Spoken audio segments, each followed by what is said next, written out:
Yasmine Bleeth was considered one of the most gorgeous women of the 90s. She had the most gorgeous eyes, a nice physique, and she was on the most popular show of the 90s, globally actually. We did videos with Pamela Anderson and karinealourde already that were from Baywatch. It launched the careers of icons, and especially beauty icons and sex symbols of that day. So how did we go from that to this? What happened? What happened to Yasmine Bleeth? Well, it's a pretty sad story, but we are hoping for a very triumphant ending. She has faced a lot of fat shaming and ageism, which has been pretty disgusting, but that comes with the territory of the entertainment industry. It's just a very disturbing industry to young women. And we wonder why these type of treatments drive a lot in the entertainment industry to spiral. But what's going to make you sick to your stomach is how sexualized and disrespected Yasmine was in the industry. And I know with light of the trial of the century that just happened just now, a lot of us are looking like, wow, people do get away with things in the industry as long as you have money. Evil does actually prevail. And it kind of makes you sick, but these videos on this channel are consider them as warnings to those that aspire to be in the industry or is already in the industry. Consider these videos as warnings that what may look glamorous is not always glamorous. There's always a price to pay in Hollywood, no matter how beautiful a woman is or a man is, how handsome, how much wealth and glamour. They're really suffering inside, a lot of them, and it's such a fleeting industry, and you're open to beast, to wolves, and it's just very, very sick. So this clip is going to make you a little uncomfortable because it was very difficult for even me to sit through, but she was pummeled by very inappropriate questions and was forced to sit through very uncomfortable interviews during her time. I couldn't even imagine. The worst one was a Howard Stern, and y'all know how I feel about Howard Stern already on this channel if you've seen my Selena video, but that interview just made me sick. It just made me sick. Attractive. I'd love to get you in the sack. Oh man, I don't know what that would be. You're a very attractive girl. Obviously, you know that. What, in high school everyone was after you, and you're used to having guys fall all over you, right? Yeah. Now, why did you cover up? Who's your boyfriend? Oh, here we go. He's an actor. His name's Ricky Paul Golden. He's starring in Grease right now on Ricky Broadway. Paul Golden. I never heard of him. I could never get sick of you. Really? I would worship you. You see, a good-looking guy doesn't worship you. A good-looking guy doesn't worship you. He worships himself. Well, I have to disagree. I would consider. Okay. Oh, okay. We'll see if in 5 years he's still with you. Okay. You see if he doesn't dump you. I'll come knocking, Howard. Yo, you wait and see. Oh, then it's gonna be too late. You get high at all? You get high? You like to smoke a little reefer? Absolutely not. Really? Really. You never got high in your life? I can't answer that. My grandmother's listening. Oh, who's listening? Your grandmother? I know. Hi, Nanny. Hey, Nanny. You don't get into that kind of stuff? No, so you don't party at all? I party. You like to drink a little? A little. Get out of your mind a little bit? Baywatch girls have a reputation. I know. Did you guys see that hard copy, The Bad Girls? You're going to go to those? Do you ever date any famous guys? You have? Really? Yes. Who'd you go out with? Who did I go out with? Who'd you go out with? What's the big deal? You dated a guy. I'm not asking you what you did with him. I'm just asking, who are your boyfriend? Who did you used to date? Oh, Leslie, come save me. You ever go out with Adam West? Oh, Adam West Batman? Yeah. Someone told me you were linked to him romantically. Oh, come on. Seriously, who are your, like, TV what crowd? or movies? No, come on. Who were you with? Seriously, who was your boyfriend? There's nothing wrong with saying that. Yeah, because I'm not supposed to talk about this. What, because you dated someone? You didn't date. Let me just ask you who you dated with. Howard, this was your job. You were supposed to research me. It was been. No, come on, tell me. No, come on, tell me. I can't. I don't read tabloids. I'm one of the few celebrities that doesn't. MacGyver. No. Were you with TV's MacGyver? No. Were you with Bob Barker for several years? Why are you linking me with these elderly gentlemen? I don't know. I'm asking you who you were with. Is it a young guy? Got the list. All right, who is it? Oh, no. What's the list? Okay. Luke Perry?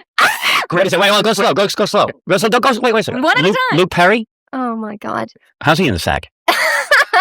I can't answer this. I know Luke. You do? But you just go for good look. Well, Luke was on soap opera, so you probably met him there, right? Yes, I did. And what, did you go out with him for a long time? Yes, relatively long time. You moved in with him? Did I? Vaguely. Really? Yes. But he didn't deliver you the goods. In other words, he didn't satisfy you sexually. Let's just say we were both too young. So you moved out on him, or he dumped you? What do you think? He dumped. I think you dumped him. There you go. All right, next. Come here and kiss me now, and I'll show you how a real man has sex. Who's next on the list? No, I'm not interested in your personality. I mean, you're a very nice woman. I like. He's vapid too. Yeah, I'm a big empty guy. You know what I mean? I don't go for a woman's personality. I'm a body man. I understand that. I like face and body the best. You've got lips on you. Man, I'd like to do stuff to those lips. I'd like to do some sick things to you. Sick things. I really would. Do you ever think about the fact that your daughters are going to be young women one day and some guy's going to be looking at them this way? I never think about it. Lips. I never think about it. Never think about my daughters as girls. I'm just saying, you know, you just wait till you hear some guy doing what you're doing to me to them. You're always telling me I'll you kill know them. guys and all guys are the same, so somebody's going to be doing this to your daughter. I'll tell you what. Let me go nuts until that day. All right? And then when that day comes, I'll be a different guy. I can reinvent myself. Unbelievable. Do you have to shave for the show? Absolutely. So you're completely clean shaven? Not I just do the bottom part of my legs. No, I don't mean your legs. No, I don't know. I don't get this. I don't know. I just got to think about you. Man, you're not wearing a bra, are you? Look at that. Oh, yes, you are. Now I see it. I am. Oh, man. Are those real? It's looking down are they real? Yeah. Now's America. America always wants to know this. Yes, actually, they are. They are. You're hot, Where do you believe me. get your information? I don't know. I don't know. Make it up. It's all right. You wearing underwear? I'm not going to say. All right, well, So all the girls get along on Baywatch? No. I can't even talk to you. I'm too hypnotized by your beauty. Seriously, you're too beautiful. I don't know what that's like. Why don't you just cover your eyes then? Yeah, can I interview you blindfolded? That'd be All right, good. this is Okay. much easier, okay? Did Luke Perry take your virginity, yes or no? No. No? No. Was it some guy in your high school? Yes. No kidding. No Oh, he must have hit the jackpot. No kidding. Yeah. Was it good? I don't remember, Howard. Oh, you remember that. No, I don't. It was too far back. You get into anything weird in the sack, or are you just pretty much missionary position? When I was 16 years old, Yeah. you're asking me? You ever have it with two guys at the same time? You know. I think that's a yes. Did you? Don't ever hesitate on a question like that. If the answer is no, say it right away. Come on, I'm in shock. This is my But this is an interview. time. I This is understand. an interview. I have to ask you questions. Okay, Regis and Kathy Lee never asked Oh, me Regis this. and Kathy Lee are two nitwits. You don't have any good questions. They're too busy with themselves. Yeah, they're too busy concerned with themselves and Cody. Cody and what's the other one? Cassidy. Have you ever had another girl? No. You would never consider that? No. What if a movie called for it? A movie called for? Yes. That's like a No, kiss? not kissing. Would you ever kiss another girl on screen? Sure. You would? Yeah, I'm an actress. While you're naked? No, you didn't say that. Would you ever do Playboy? No. I'm sorry. You look like you're about to cry, Howard. All right, I'm going to end the interview then. Where did it happen? In a car? No, do I look like the kind of girl to do it in a car? That's precisely why you would.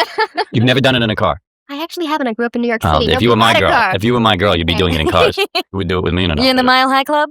You ever do it on a plane? Do you service a guy on a plane? I don't Oh, service my. people. All right, First take of it all, easy. That's everyone calm down. That's your real nose or a nose job? I don't have anything plastique on. Oh, now it's time for the part of the program when we say goodbye. Okay. If you feel inclined, you can hug me goodbye. If not, I understand. I mean, if you're feeling turned off. The problem is that I have to jump over the desk to do this. Come here. Okay. Come here. Take your headphones off. Oh, good. I'll be hugging TV's Yasmine Bleeth from Baywatch. Hey, can I rub your leg? Hey, seriously. No. No, here's what I want to do. Here's what I want to do. I If thought it's all right with your publicist. it was a hug. No. First I want it. Wait, come here. Now there's a negotiation. Oh, now the publicist is in on it. Now I'm ruined. No, I'm saying, can I put my hand on your calf and rub it?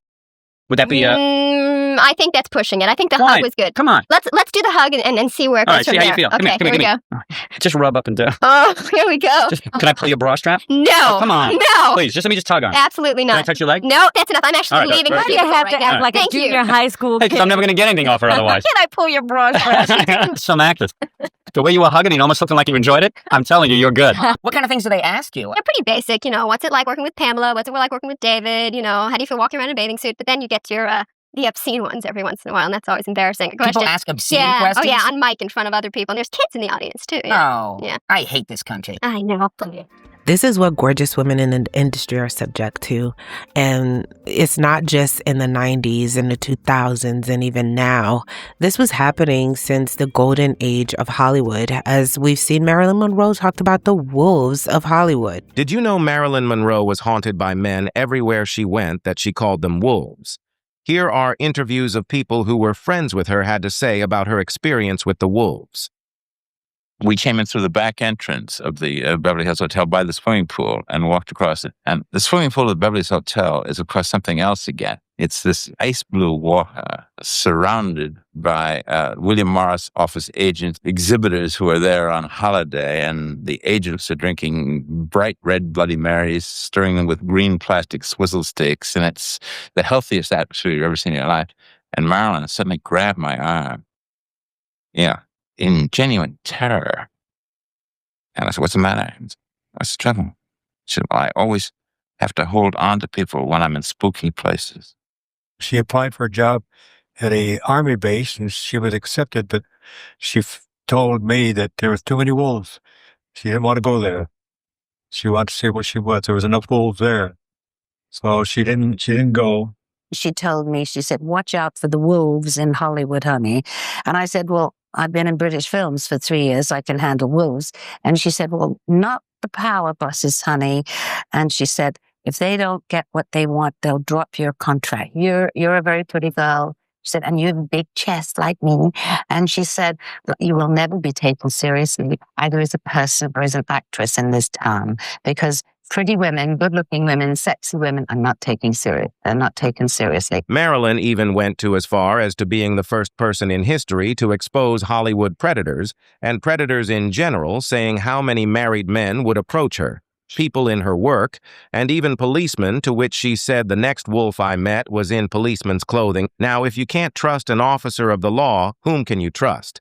And said how people would offer her money, and said she rejected every offer given to her, even just to go to dinner. So Yasmine had to go through that a lot, and we're going to talk about a lot more that she had to go through in the industry and just feelings of depression that led her down to this spiral. But before we get into that, first, hey friend, welcome to my channel, karinealourde, where we deep dive and break down the most iconic stars through history. If you're not yet subscribed, please be sure to do so. And if you're already subscribed, please turn on your notification bell so you never miss an upload. Now, without further ado, let's get into this video. So let's start. So Yasmine Bleeth's story begins in the bustling streets of New York City, where she was born on June 14th, 1968, with a rich heritage that includes Russian, Jewish, German, Jewish, and French roots. Yasmine was destined for a life filled with complexity and creativity. Even before she could walk, she was making waves in the entertainment industry. She also speaks French as well, a little bit. My mother was born in Algeria, and she's French with North Africa, Okay. and grew up in Paris. So you speak a little too? yes, un petit peu de français. Je parle un petit peu de français. And you were born in Paris? Je suis née à Paris, mais je parle juste un peu. Parce que je suis très stupide. Oh, please. What have I started? No, pas du tout. Everyone here in New Orleans speaks French. A little bit, yes. Absolutely. At just 10 months old, she starred in a Johnson & Johnson No More Tears baby shampoo commercial, and by age 6, she had already graced the screen on candid camera.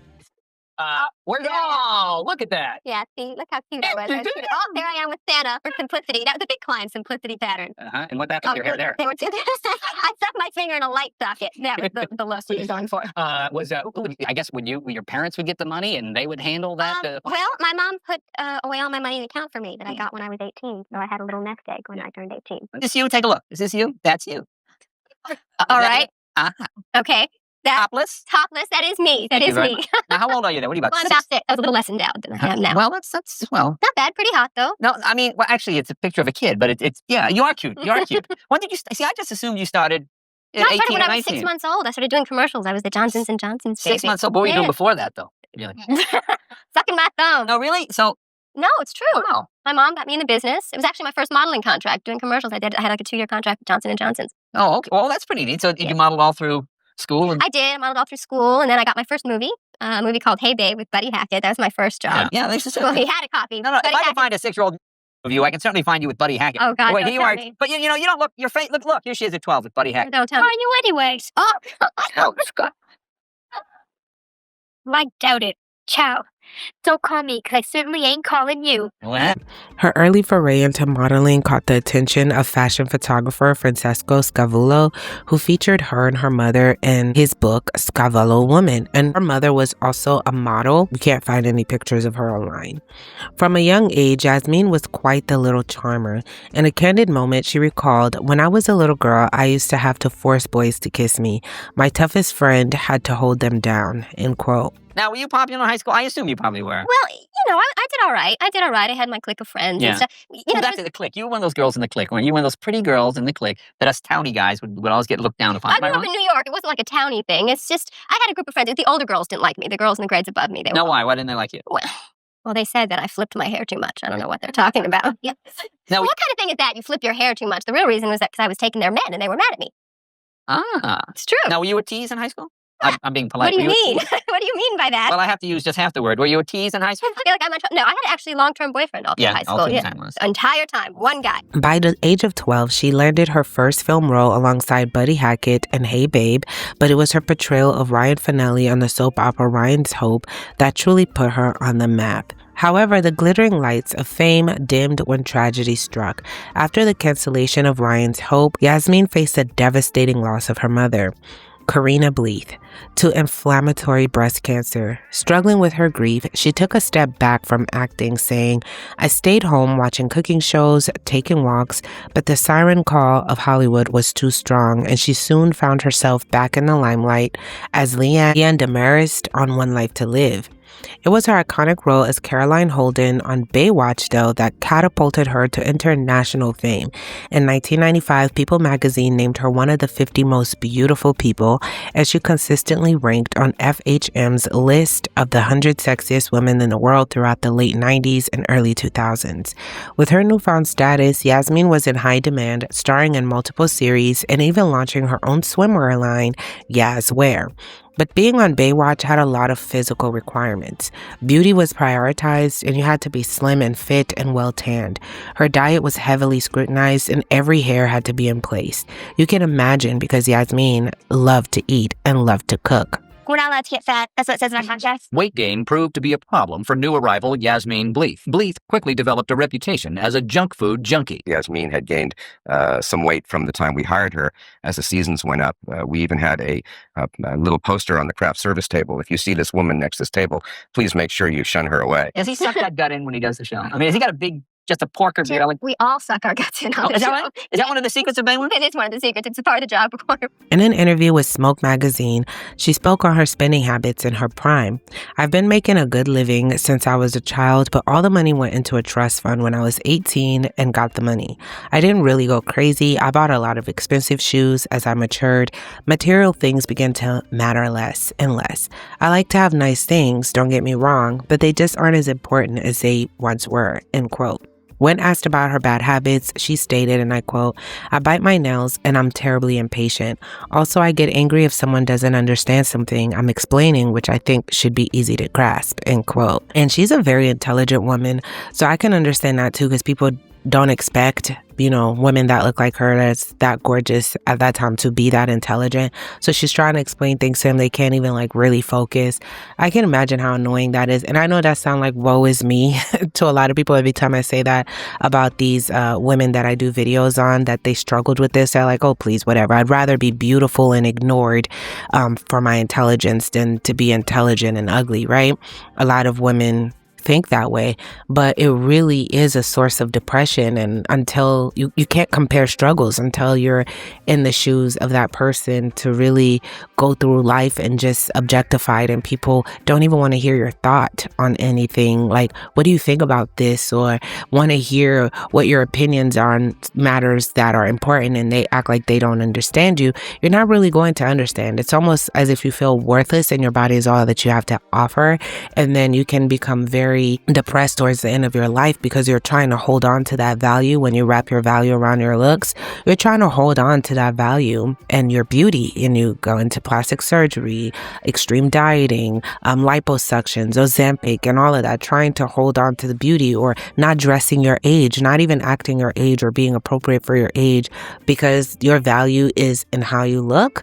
That these women spiral, and these men as well, and people then judge you for that, like, act your age, oh my goodness, blah, blah, blah, blah. And, look at her old and this and that. And it becomes a thing. You almost can't age gracefully. And we've seen that with Yasmine, because as she's gotten older, she's not, a size 0 anymore, or size 2, whatever. And, she's getting older and she's just aging. That's all.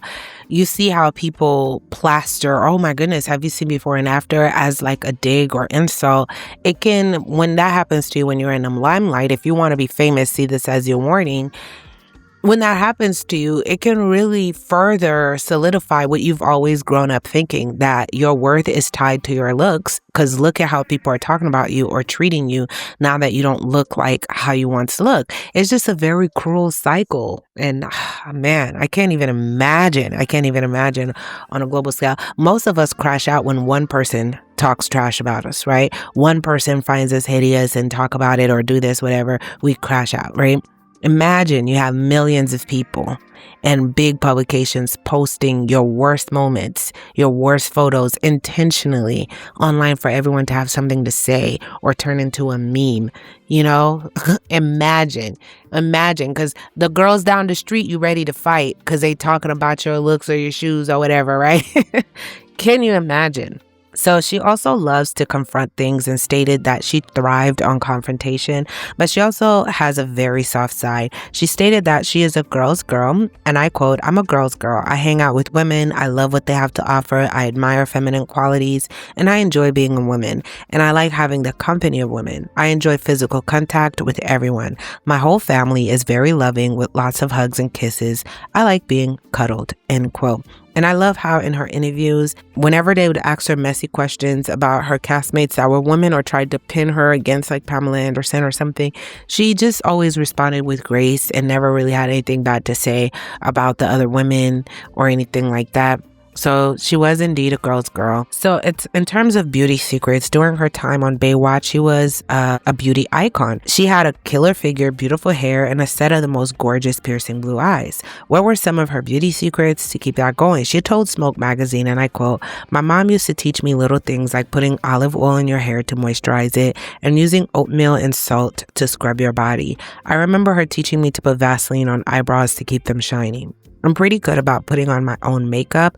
For every day, I like to keep it sheer. At night, it's a little more dramatic. Wardrobe must. I have 10 different black turtlenecks and lots of black boots with heels, and the easy fit of an A-line skirt really suits me.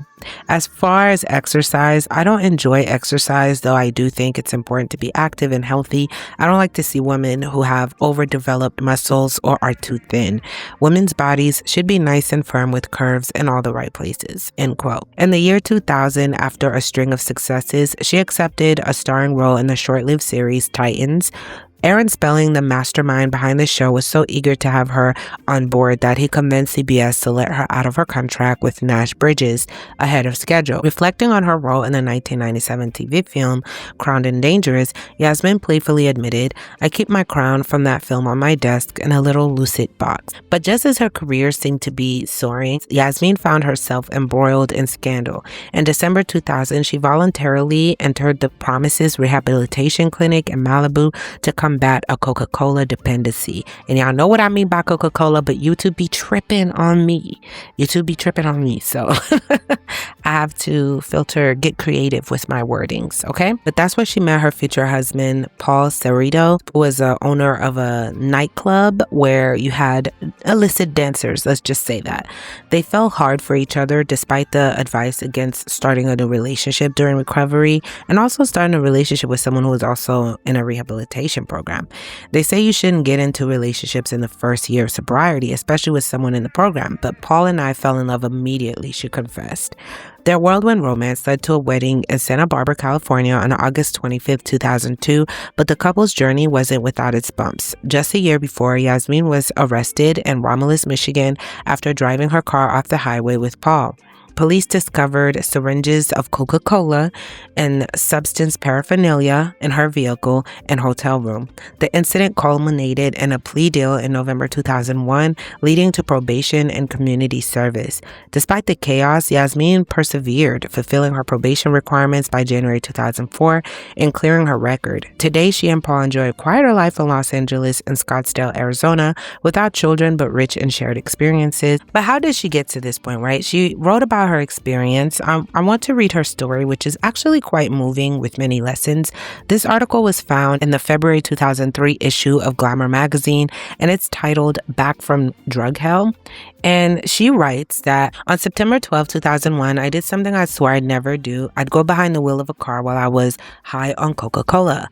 My boyfriend, Paul Cerrito, and I had been staying at a hotel in Michigan while visiting his family, and we were due to fly back to Los Angeles on September 11th.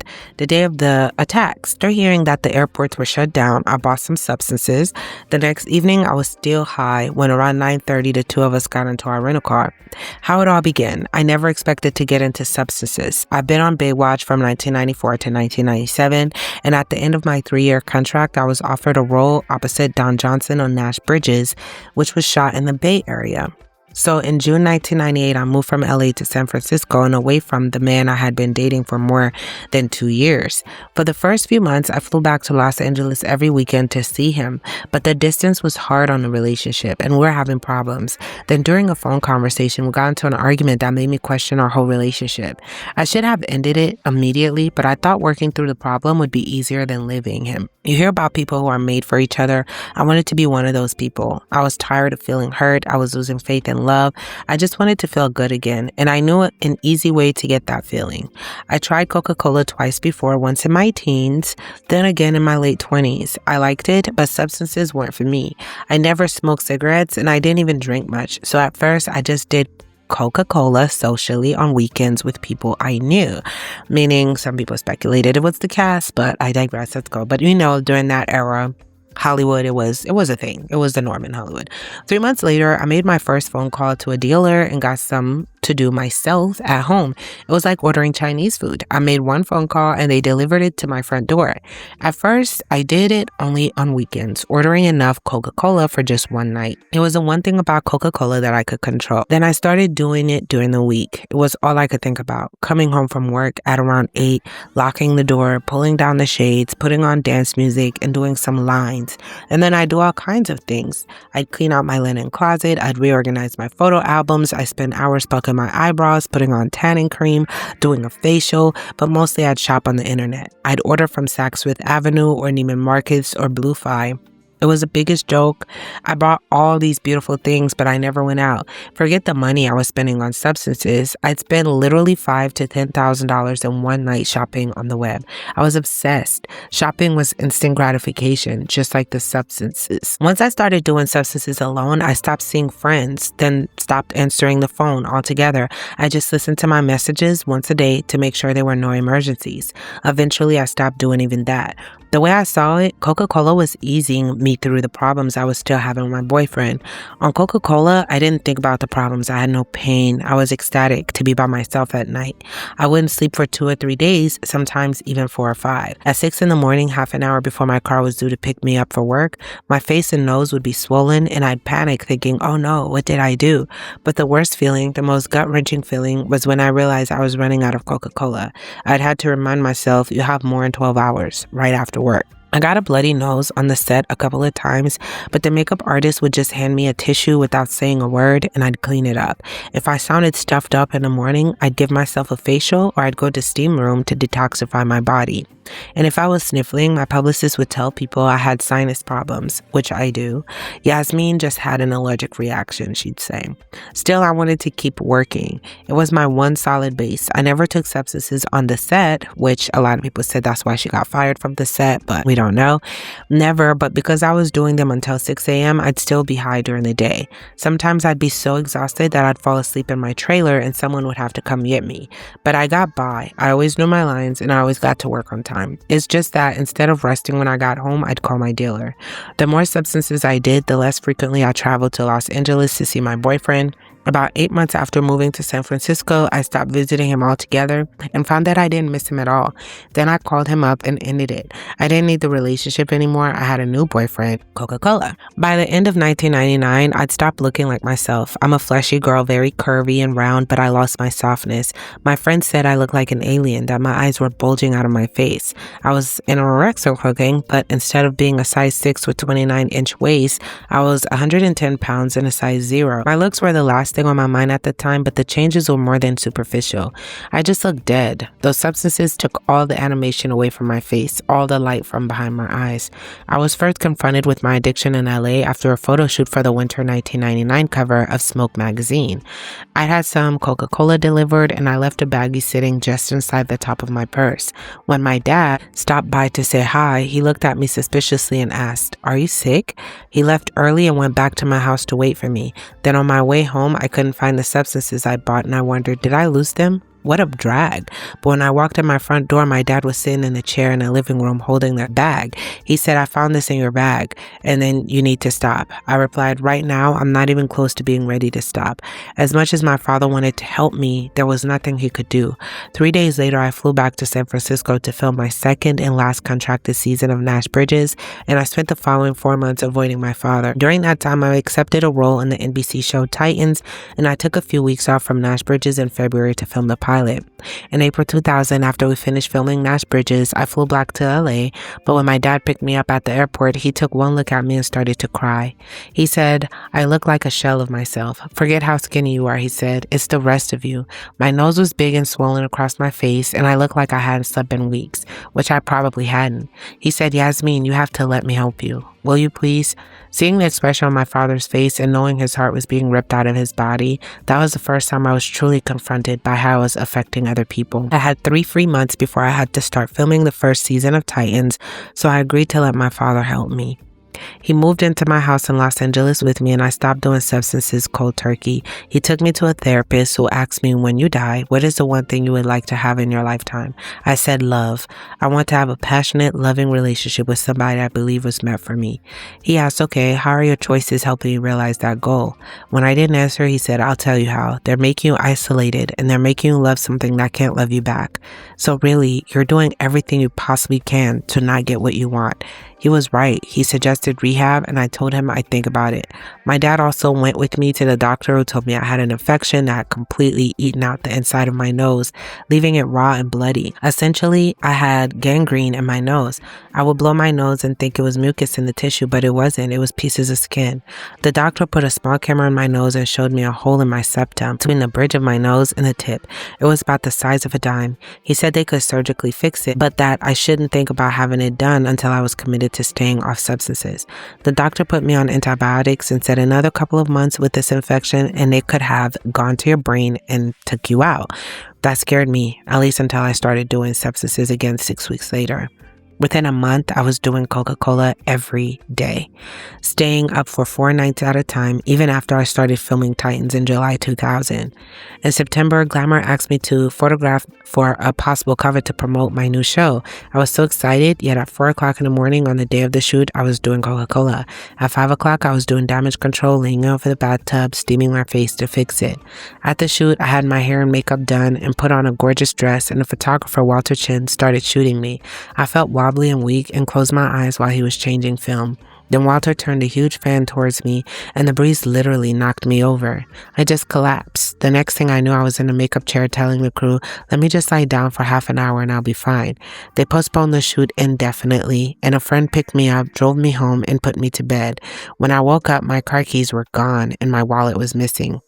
When I looked in the drawer where I usually kept my substances, I found only a note that said, I took your Coca-Cola and gave it to someone who really needed it, the toilet. I still have that note. My friend also took my address book. She didn't know that I had my dealer's number memorized. A month later, 2 of my girlfriends showed up at my house to talk to me, and I couldn't sit still.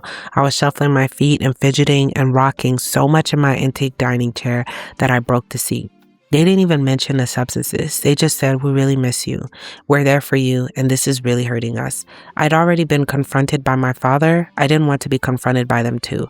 I didn't want to see the pain on their faces. It hurt so much to hurt them that I finally decided to go to rehab. I did substances right up until the day I entered the program on December 14th. I even did substances in the town car on the way there. Rehab was easy. There were only about 12 of us there, and I had a single room. We were on a tight schedule, up at 7 o'clock every morning, doing chores like cleaning the kitchen or bathroom, then attending individual and group counseling sessions. During the first couple of days, I met Paul, who owns a club in Michigan. They say you shouldn't get into any relationship within the first year of sobriety, especially not with someone in the program. But what can I say? We fell in love immediately, and because of him, I'm sober today. Nothing used to make me feel as good as Coca-Cola until I fell in love. Now, the feeling I have when I'm with Paul is better than how I felt on Coca-Cola. But once I started doing Coca-Cola, I lost control and it took over my life again. Paul and I were talking about marriage and wanted it more than anything, but I had learned that I couldn't have substances and love at the same time. Substances became your best friend, your lover, your parents. They became everything to you. The only reason Paul and I are together today is because we had some divine intervention or accident. After our car slammed into the median, an ambulance, a couple of cop cars, and about 10 people showed up. It hadn't even crossed my mind that they might know who I was until I heard my name over the radio. It's Yasmine Bleeth. A cop asked me if I was high. I said yes. I agreed to a blood test and gave police permission to look into my purse. They found Coca-Cola residue in my bag and arrested me. I remember saying, but I didn't hurt anybody. You're arresting me? Then it occurred to me, oh, that's right. Substances are illegal. That's a scary thing. I'd really forgotten that what I was doing was illegal. Police handcuffed me and put me in the back of their car. Then they took me to jail to book me and take my statements. I was petrified.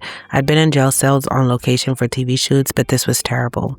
I was given one blanket and the police took my shoes, standard procedures to prevent that possibility of me taking my life. But these are cork wedgies. I said, how can I take my life with these? They let me keep my wrap sweater only after they cut off the strings. Luckily, I was so tired that I just laid down on the hard concrete and slept. I was released the next morning and spent the next few months at Paul's mother's house in Michigan waiting for trial. It was a safe haven for me, and I loved being there. When I had a craving for substances, I'd eat instead.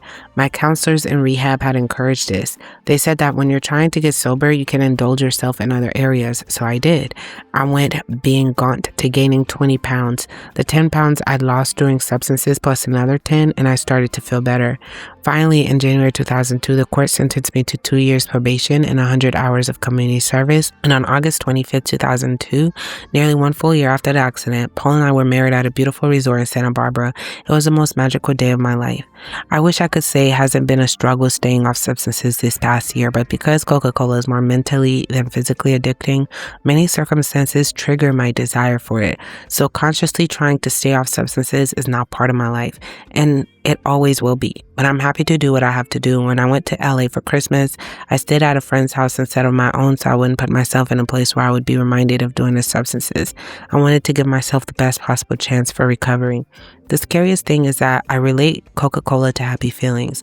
So now when I'm at a club dancing, I think for a second, maybe it wouldn't be so bad and it would feel so good. Then I mentally walk myself through the entire scenario, the end result of which is me alone in my apartment, not speaking to my friends, not speaking to my family, and probably without my husband. That scares me enough to turn off the urge. I'm enjoying the simple things again, being social, sleeping in, curling up in a big down comforter. When I was taking substances, I lost my love for all that. Now I'll stay in bed for 2 days and tell my friends and family, come on over, the door's open. My addiction didn't really strain my relationship with my dad. In fact, during that time, we were closer than ever because when I tried to pull away, he forced his way back into my life. I'm a very lucky woman. Through this experience, I've proven to myself that I can't have both substances and love, and every day I have to make the choice again. So far, I choose love. I read the whole thing, and I know it was a read. It was definitely a read, but I just feel like it's so powerful, for people to read it because you never know what people are struggling with. It might not be Coca-Cola, but there's other forms of addiction that takes over and consume, it may be alcohol. It may be other things, that kind of isolate you, rather be by yourself. And, it's just a lot. And I love that she was vulnerable because she has no idea who it's helping. The one thing I would say is a husband or a wife cannot provide that love, that deep love that you really want, because humans will disappoint you. People will disappoint you eventually. Things happen. If you're going to quit, maybe for your kids, a lot of things until you have a child, but even children disappoint you. Children disappoint you. But one thing I've learned with addicts and people that's gone through what Yasmine has gone through, because I've been around that environment and around those people, is that the greatest love of all is finding yourself through Christ and having a connection with God. That's it. I'm not trying to be preachy or whatever, but learning to accept yourself and love yourself through Him, through your Maker, through your Creator, is what keeps you fulfilled, because people will fail you. And if, God forbid, that spouse leaves or that person that feels better, because there is an addiction to people. That is a thing. There are people that are addicted to other people, addicted to love, addicted to friendships and stuff. And when you lose all of that, you go back and substitute that addiction for something else, because a lot of people just have addictive personalities, So again, I'm not trying to be preachy. I know how y'all are, but I really wanted this video to really touch someone that's really struggling with that. And I want to give that advice. If you agree with what I'm saying, put a heart in the comments, you know, a white heart in the comments. But I just wanted to add that tidbit, you know. And I pray that she finds that for herself and continues to fight through, because it's a lifelong battle to overcome addiction. It's a temptation that will constantly be thrown in your face in the weirdest of ways. Whenever you struggled with an addiction, it's a lifelong battle. And I feel like, you know, now people with the fat shaming and all of that, those are all things that can make someone, if they already struggled with this, go back to that. But I'm very glad that her father, that is love right there. That is love. Her father being persistent. And, you know, with addiction, when you're dealing with people that suffer with addiction, it really always takes just one person to really fight through with love. And I feel like that's how God is. You know, he fight through with love to get to you. And her father kept fighting through and didn't allow the circumstances to separate them and her friends. There's just so many gems in her stories, because her friends not even bringing up her addiction, just saying, we miss you, you know, and helping her, sticking around through that. She's a very fortunate and blessed woman to have that, especially in the industry, because people tend to not care and these people tend to be hopeless. But that shows you, aside from the substance use, that Yasmine was actually a girl's girl. And actually, I know we hate that term, but she was actually a really sweet, kind person as well, to have people that really is determined to help her like that. That means your character behind the scenes had to be, you know. And I know we look at these people like, oh, photo shoots and all that, the way they live their life, but we can't, you know, there's a lot of great people that fall into circumstances in the industry just looking for fame or being in contractual obligations or not even being aware of the things that they're doing, how wrong it is or how deep it is. So that's why we're compassionate on this channel. I know I get accused of taking up for everybody, but no, that's just why. But comment below who else would you guys like a video for, and share this video with 1 or 2 people if it resonated with you. Leave a thumbs up. I love you guys so much. Thank you for tuning in. I will see you in the next one.